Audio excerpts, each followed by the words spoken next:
welcome to the Barracks. I'm your host, the Red Dragon, and our featured commander this video is TG One Shot. Hello, my name is TG One Shot. I'm part of Tactical Warfare. I'm also the platoon leader and also the rank of First Sergeant. In this video, One Shot is going to give us an in-depth look at the European faction.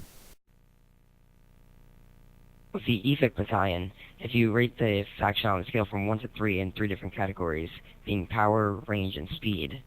Speed would be a 3, so they're the fastest faction, but they're not the strongest, so they're a 1 in both power and range. So you have really fast units, but they're not going to be as strong in a straight-up battle. If you take a look at the EFIC Battalion, starting with the command vehicle, it's still really fast, so what you want to do with the command vehicle is move it up to the front lines of the battle. Also, with upgrades going with the command vehicle, never buy the Attack 1 upgrade, because even though you get more power, you lose a lot of range, and that range really helps. Next, we'll look at the gunships. When you're using gunships, you can use special attacks, as in the Area Defect Missile, which can be unlocked at level 2, to take out transports. Gunships are also very fast with the EFIC Battalions. You can use a hit-and-run technique, and use this to get away from a battle if you're losing health. So now taking a look at artillery, in my opinion it's the worst unit in the EFIC Battalion. It doesn't have the most range and it's not the most powerful, but if you're going to use artillery, keep it very well guarded. Next we'll go over European tanks. European tanks are, in my opinion, one of the best units of the EFIC Battalion. When you reach rank 3 with these tanks, they get the Vechicle ability. Vechicle takes down the whole entire shield of the enemy unit, and also does half a bar of damage. It also has a lot of splash damage, which is good and bad. Good because if there's a bunch of units grouped together, then you can use the special attack to take out a bunch of units' shields. But also bad if you have a unit near that unit, and it will hit your unit also. Next I'll talk about the European transports. They're extremely fast and great at transporting infantry to uplinks. They also unlock their special ability, which is known as EMP at rank 2. Next thing I'll talk about is the EFIC Riflemen. EFIC Riflemen are really fast, and can also capture uplinks really fast. Because of the EFIC speed, you can also go towards a more Rifleman-oriented strategy, as in a Rifleman rush.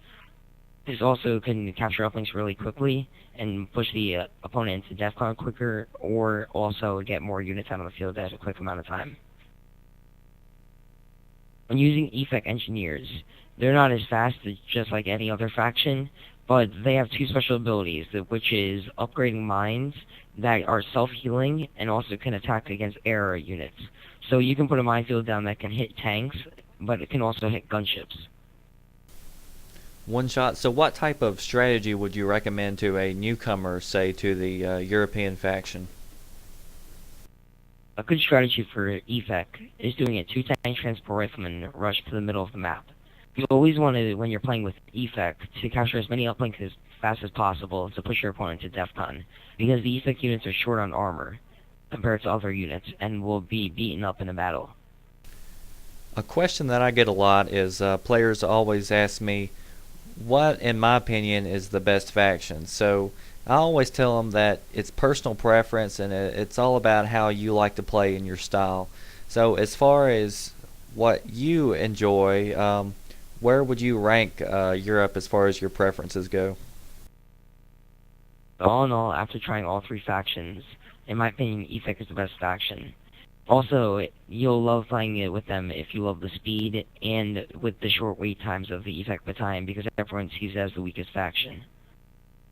Thanks, One Shot, for coming on the show and giving us that in-depth look at the European faction. I think if you had to sum up Europe in one word, it would have to be speed. In future episodes, don't worry, we will be giving the JSF and Spetsnaz their time in the spotlight, so you have to be sure that you subscribe so you don't miss out on those episodes. I hope you enjoyed this one, and be sure to rate, comment.